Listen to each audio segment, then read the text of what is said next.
Abra, por favor, a sua Bíblia na primeira carta de João, no capítulo 3, verso 16 a 18, trecho sobre o qual nós vamos meditar nessa noite, em continuidade à nossa série de mensagens, Nós Invisíveis, os nós que atrapalham a nossa vida de comunhão. 1 João, capítulo 3, versos 16 a 18.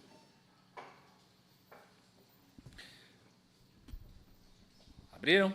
Sim? Nisto conhecemos o amor, que Cristo deu a sua vida por nós. Portanto, também nós devemos dar a nossa vida pelos irmãos.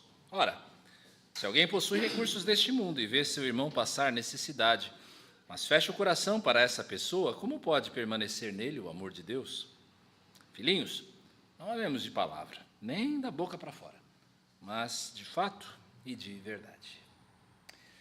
Bendito Senhor, uma palavra aberta, lida, e agora ela vai ser exposta.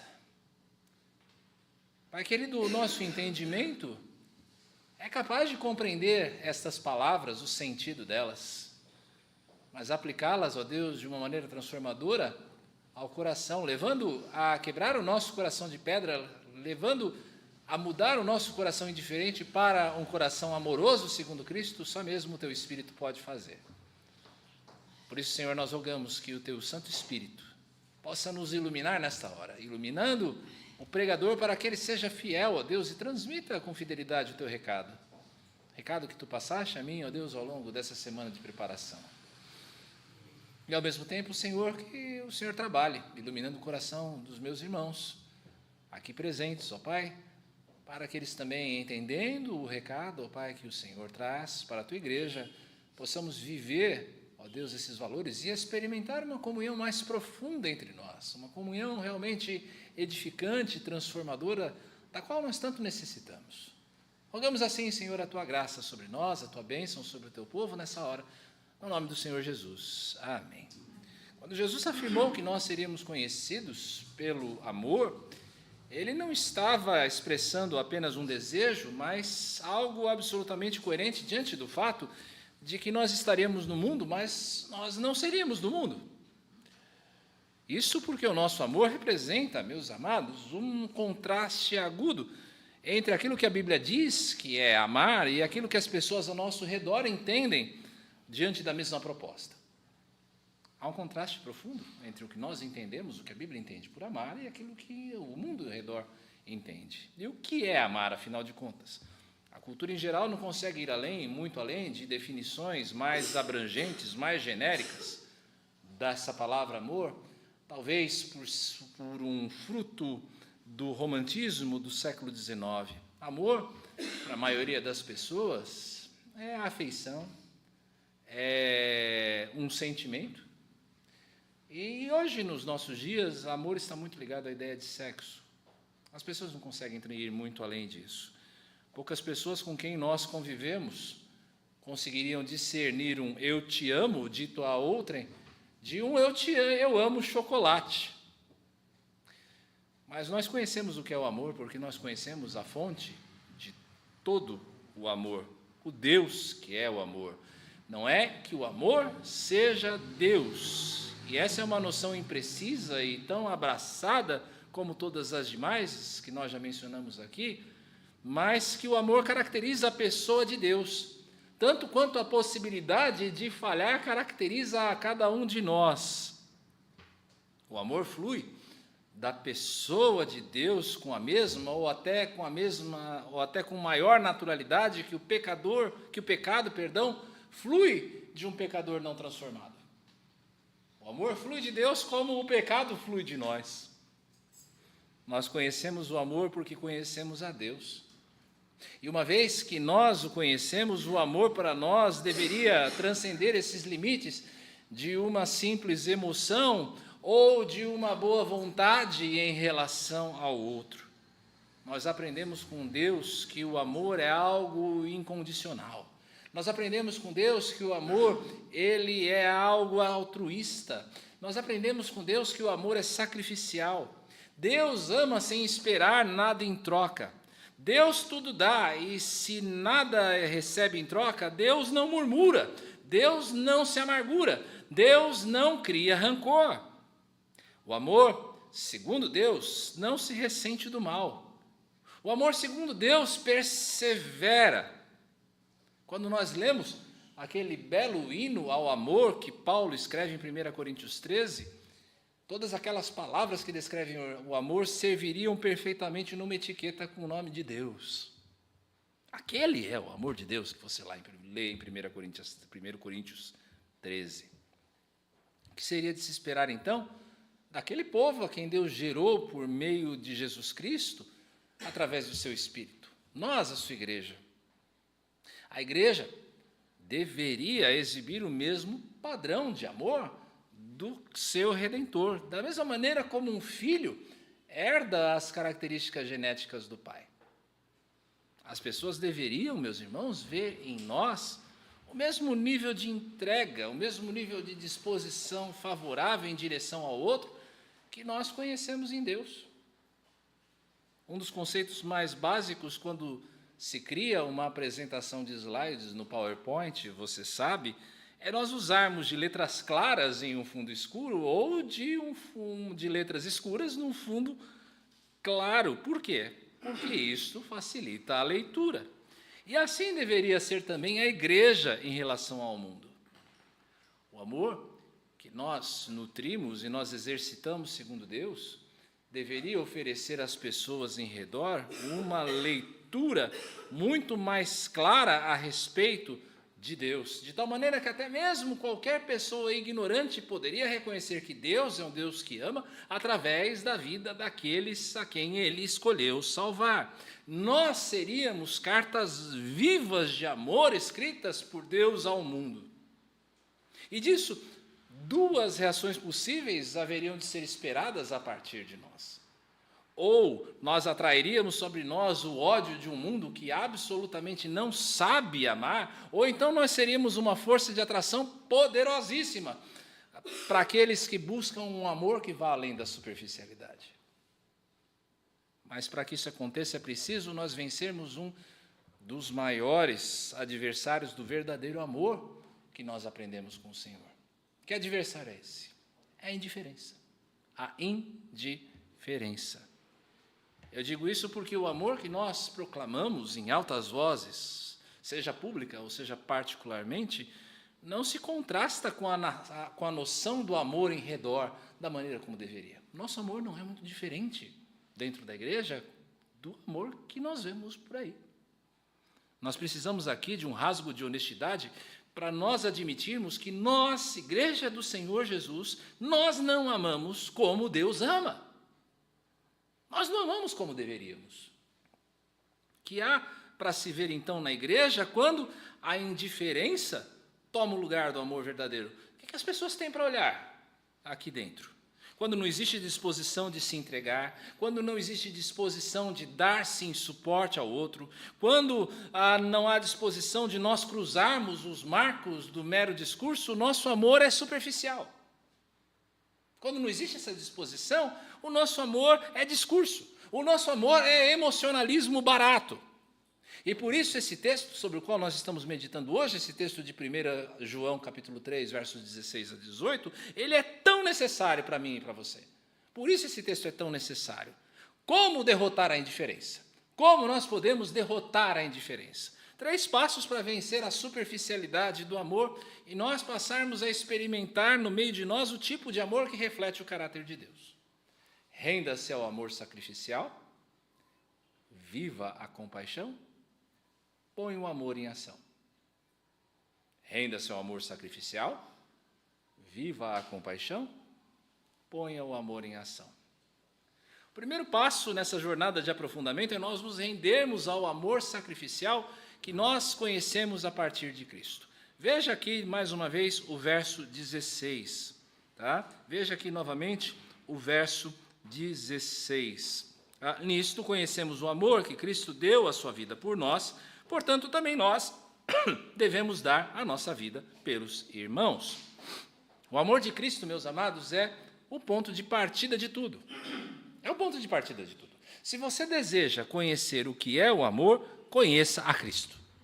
Jesus é a mais perfeita e, ao mesmo tempo, a mais contraditória expressão do amor. Jesus ensinou sobre o amor. Jesus ordenou amar. Mas, acima de tudo, Jesus amou. Jesus amou. Nas palavras de João, na abertura do discurso de Jesus na última ceia, João afirma que Jesus amou os seus e os amou até o fim, até as últimas consequências. João não queria dizer com isso que Jesus apenas tinha uma grande afeição por aqueles seus amigos, mas que Jesus amou os seus amigos a ponto de dar a sua vida por eles. O que é o amor segundo Jesus? O que é o amor segundo Jesus? O amor segundo Jesus é entrega. O amor segundo Jesus é você se gastar em favor do outro, mesmo que isso envolva custo. A necessidade de se saber amado, a necessidade que nós temos de nos sabermos amados, é uma necessidade que está no topo das necessidades humanas. Nós necessitamos de alguém que nos ame, tanto quanto ou até mais do que nós necessitamos de alimento. Sabe por quê? Porque Deus nos criou como seres relacionais. Nós somos seres complementares. Nós somos seres que se definem pela união com o outro. Por mais que você se esforce ou por mais que você acredite nisso, ninguém se basta a si mesmo. Quais são os laços que nutrem essa necessidade de amor? A sua necessidade de amor. Quais são os laços que nutrem essa sua necessidade de se sentir aceito, de você se sentir cuidado? Quantas vezes você não embarcou em relacionamentos frustrantes? Talvez você esteja vivendo um relacionamento frustrante agora mesmo. Talvez você esteja vivendo com um cônjuge que não se preocupa com outra pessoa, senão consigo mesmo. Talvez você carregue em si as cicatrizes do abandono. Talvez você salte de relacionamento em relacionamento, one night stand, os amores de balada, simplesmente para você acordar no dia seguinte numa cama vazia. Deixe-me ser claro com você. O amor que você precisa conhecer como ponto de partida é o amor de Cristo. Se você se render a Ele, se você entrar num relacionamento de amor com Jesus, se Jesus for o seu Senhor e Salvador, você vai descobrir o que é ser amado, sem ter de dar nada em troca. Você vai descobrir alguém que jamais vai desistir de você, apesar das suas fragilidades, apesar dos seus erros. Você vai descobrir em Jesus o que é um amor que se gasta por você. Se o mundo conhecesse o que é o amor de Cristo, quantas pessoas você acha que não seriam salvas da depressão? Quantas pessoas não seriam salvas do vício? Quantas pessoas não seriam salvas da ideação suicida? Se simplesmente conhecessem o amor de Jesus Cristo. Mas nós também, meus amados, não precisamos só do amor de Jesus, não. Nós precisamos do amor uns dos outros.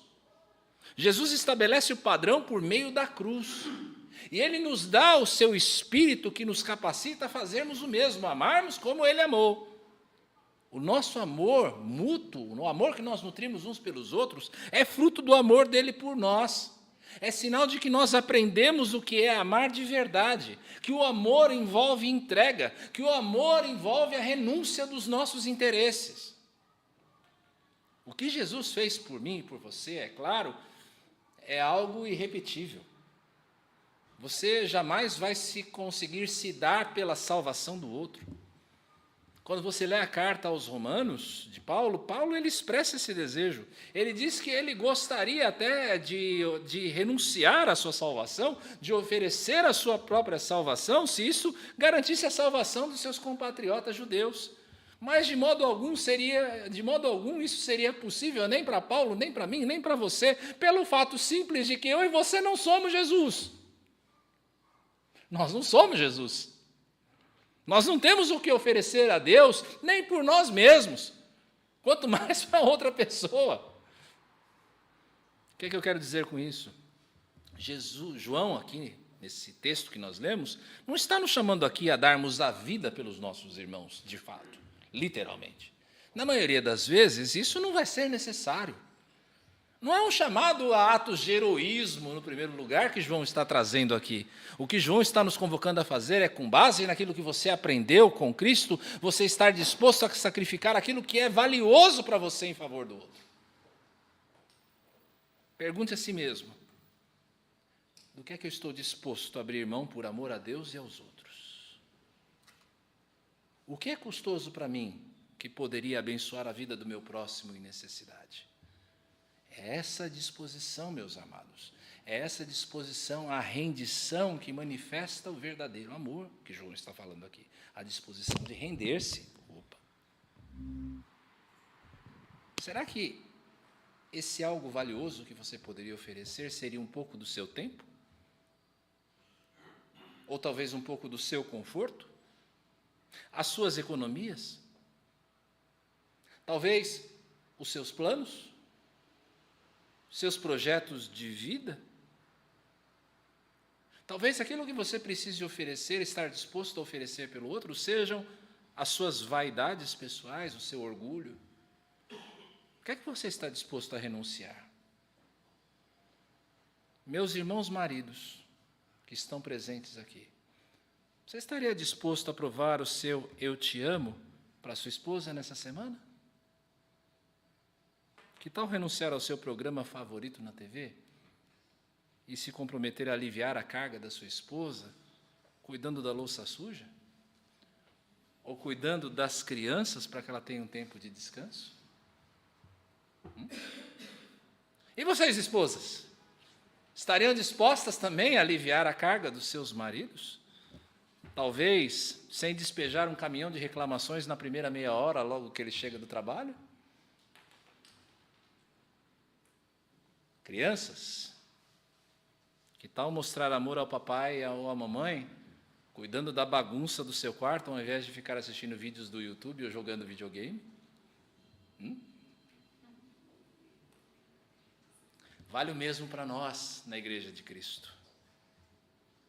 Quando você perguntar para alguém hoje no nosso café, tudo bem?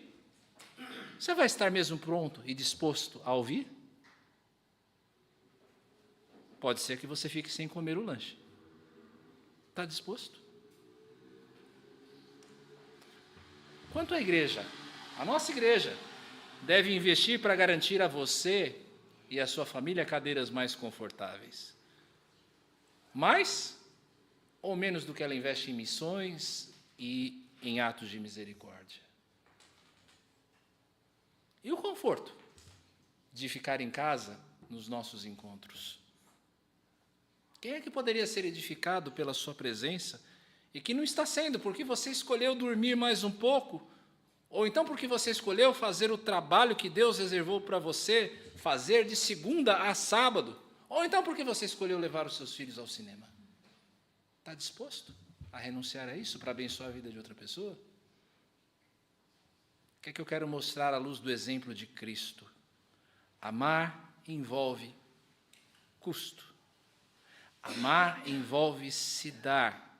Amar envolve renunciar a si mesmo. Amar envolve se expor. Não existe amor verdadeiro. Não se pode quebrar a indiferença sem sacrifício. É bem simples se nós formos pensar, mas às vezes é tão difícil. Porque significa abrir mão do que eu quero para aliviar a carga do outro. Agora, no verso 17, João vai nos mostrar que esse sacrifício é um exercício de compaixão. Primeiro passo, então, renda-se ao amor sacrificial. Renda-se ao amor sacrificial. Segundo passo, verso 17, viva a compaixão. Viva a compaixão. Ora, se alguém possuir recursos desse mundo e vê seu irmão passar necessidade, mas fecha o coração para essa pessoa, como pode permanecer nele o amor de Deus? O amor verdadeiro, meus amados, é uma evidência de que o amor de Deus permanece em nós. Ninguém pode dizer que ama a Deus a quem não vê, se não pode amar o seu irmão a quem vê.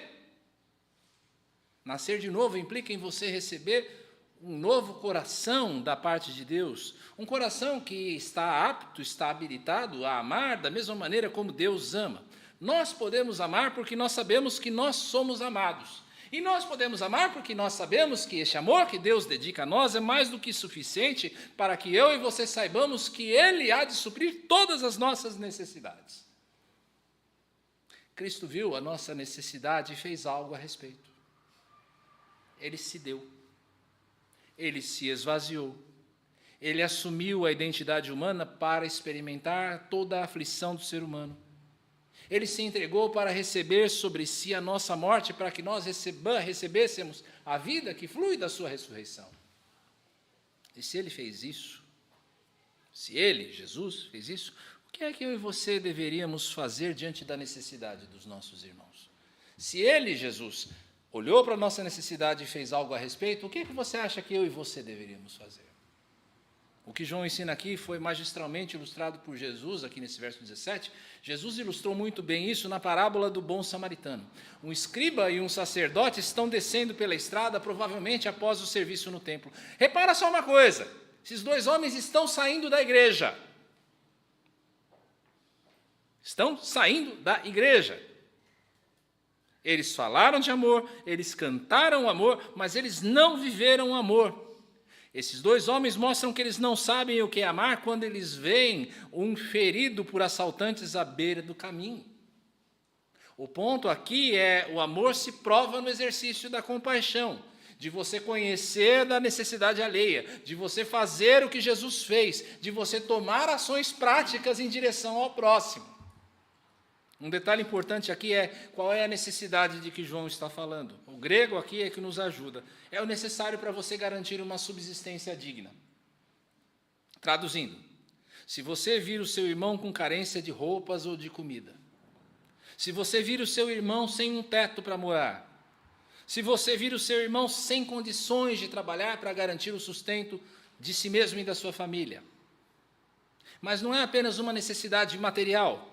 Se você vir o seu irmão depressivo, entristecido, surrado pelas dificuldades da vida, se você vir o seu irmão solitário, sem companhias, sem amizades, se você vir o seu irmão sem Cristo, se você vir o seu irmão se desviando da fé, tudo isso é a necessidade de que João está falando aqui.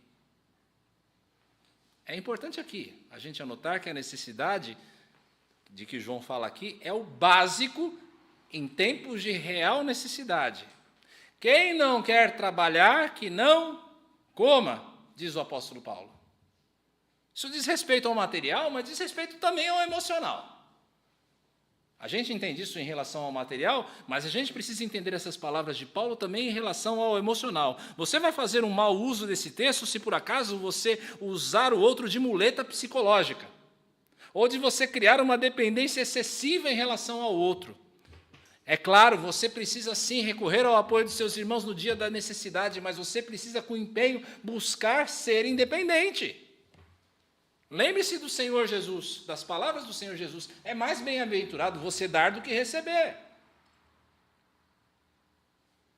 Se você compreender que o seu irmão está passando por essas necessidades, e você fechar a ele o seu coração, se você fechar a ele o seu ser mais íntimo, se a aflição do seu irmão não mover o seu interior, a pelo menos chorar com ele, a pelo menos dispensar ao seu irmão o seu abraço, a pelo menos te levar a perguntar o que você pode não te levar a perguntar o que é que você pode fazer por ele, então existe uma séria compreensão dentro do seu coração em relação ao que é o genuíno amor, o amor que nasce de Deus. Há uma desconexão entre aquilo que você afirma crer e aquilo que você vive. Eu espero que você entenda, não estou aqui chamando você ao assistencialismo.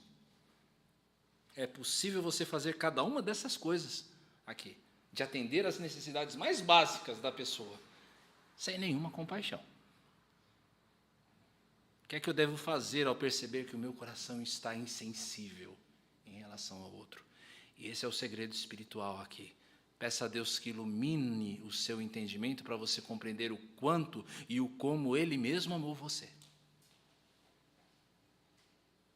Peça a Ele que o Espírito reacenda em você essa compaixão. Busque maior intimidade com o Senhor para você conhecer o quanto o Senhor é amável e ao mesmo tempo amoroso. Quanto mais nós conhecemos o Senhor, mais o seu caráter vai sendo refletido em nós, mais o seu caráter vai sendo refletido nas nossas atitudes. Mas vamos mais adiante. Como é que nós vencemos a indiferença? Renda-se ao amor sacrificial. Viva a compaixão. E por fim, no verso 18, ponha o amor em ação. Filhinhos, não amemos de palavra, nem da boca para fora, mas de fato e de verdade. Um texto tão simples, não é? Ele prescinde de maiores explicações. A gente não precisa explicar muito um texto como esse. Não ame apenas no discurso. Não ame apenas com afirmações de simpatia. Não ame apenas com bons sentimentos. Não ame apenas com boas intenções. Não ame da boca para fora, mas ame no interior, com entranhados afetos de misericórdia. Ame de fato, ame com ação, ame com a verdade do amor provada por atos de benignidade. João está ecoando aqui as palavras de Tiago em sua carta. Você pode abrir comigo aí? Tiago, capítulo 2, versos 15 a 17. Tiago, capítulo 2. Versos 15 e 17.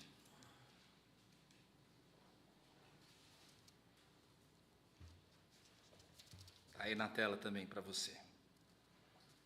Se um irmão ou uma irmã estiverem com falta de roupa e necessitando do alimento diário, e um de vocês lhe disser, vão em paz, tratem de se aquecer e de se alimentar bem, mas não dão o necessário para o corpo, qual o proveito disso?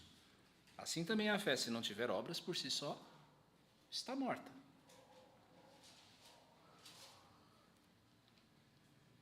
Não um amor que se prova na teoria, mas um amor que se prova na bondade em favor do outro, em favor daquele que se encontra em necessidade.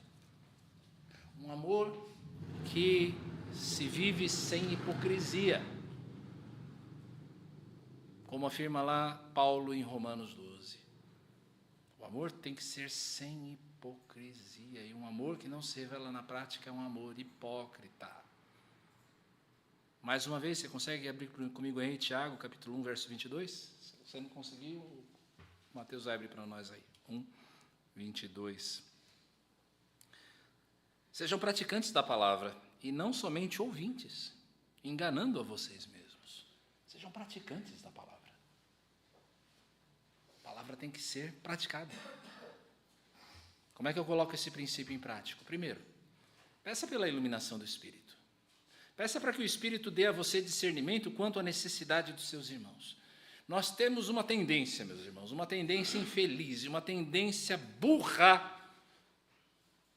E deixa eu dizer aqui, eu estou falando isso para você, tá? Você tem uma tendência, eu conheço cada um de vocês, e todos vocês, e eu estou entre vocês, nós todos somos burros. É uma tendência infeliz que nós temos de esconder as nossas dores uns dos outros. Nós negamos ao outro a oportunidade de nos servir, talvez por medo de incomodar, talvez por medo de nos expor. Saiba de uma coisa, nem sempre o seu irmão vai dizer a verdade em você, a verdade para você. Certa vez eu aprendi com um amigo coach, seu coach, o seu orientado sempre vai mentir para você. Desconfie da primeira resposta. Por isso, peça discernimento ao Espírito. Senhor, quem dentre nós está sofrendo que eu possa ajudar? Peça a Deus. Segundo, pergunte. Insista. Não aceite o tudo bem do outro, se o Espírito mostrar que existe alguma coisa de errado. Peça ao Espírito por uma real disposição em ajudar. Pratique a escuta ativa. Fale menos. Ouça mais. Esteja atento ao que o outro diz em entrelinhas. Maridos, principalmente, têm esta habilidade maravilhosa, não é mesmo? Quando você pergunta o que está acontecendo, a esposa responde, nada. Faz o mesmo com seus irmãos e irmãs. Aprenda a ler nas entrelinhas. Terceiro, relacionado com isso. Deixe que o outro fale o que ele precisa, não pressuponha.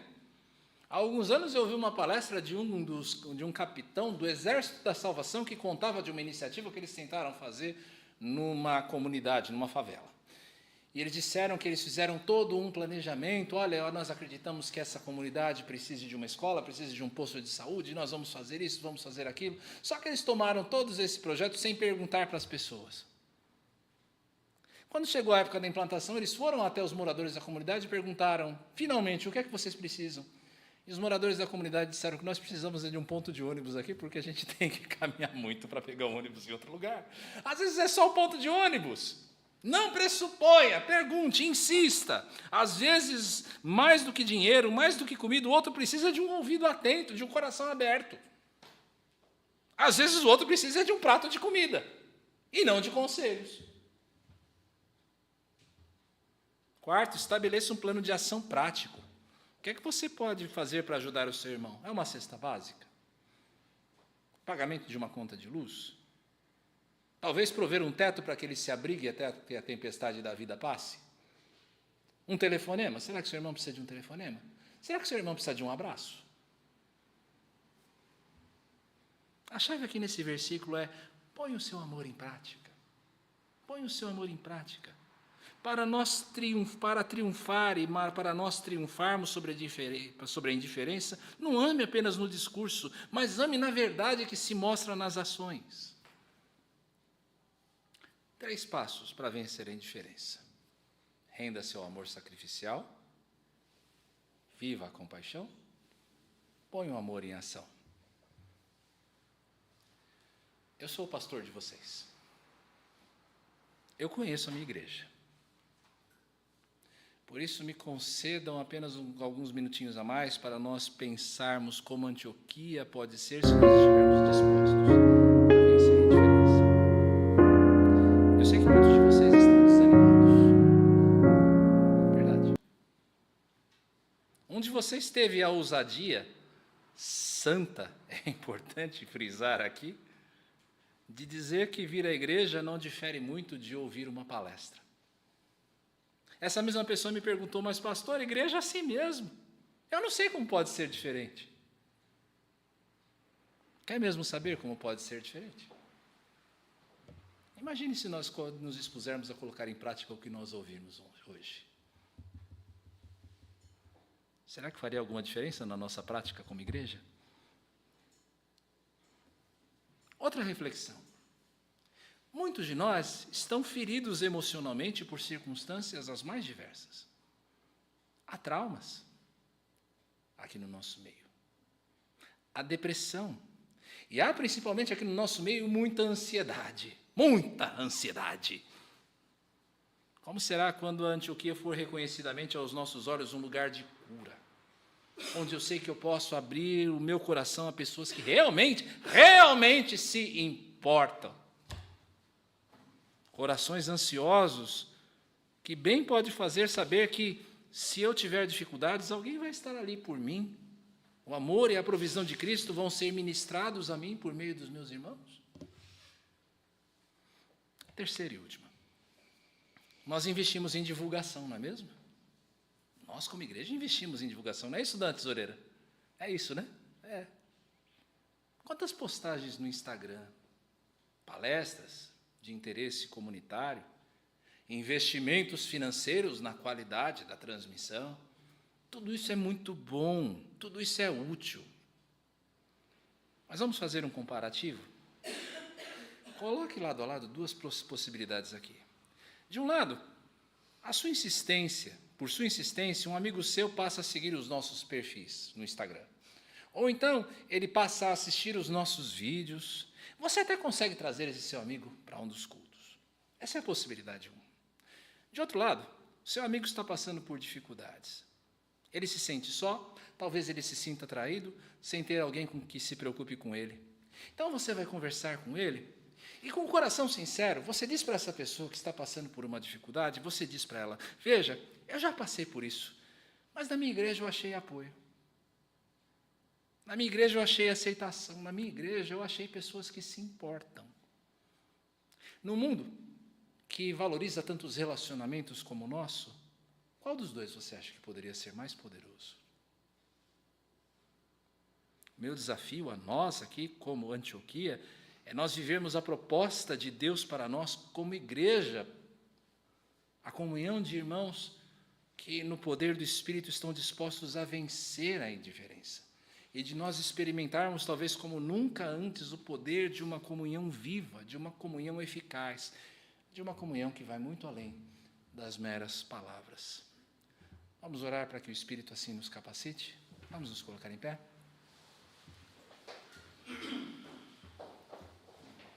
Senhor, como nós precisamos disso, de uma comunhão verdadeira, de uma comunhão que transcenda, ó Deus, os limites da indiferença, de alguém que realmente se importe conosco. E como sabemos também, Senhor, que existem pessoas a quem nós poderíamos fazer um bem tremendo se nós nos importássemos com elas. Por isso, Senhor, nós queremos pedir no espírito do que acabamos de ouvir, quebra a dureza do nosso coração e nos traz para mais perto uns dos outros, ó Pai. Rompe com toda a indiferença, fortalece-nos, ó Senhor, para que tenhamos uma comunhão viva e eficaz, uma comunhão que se revele não apenas, ó Deus, em boas palavras, mas em expressões práticas de amor.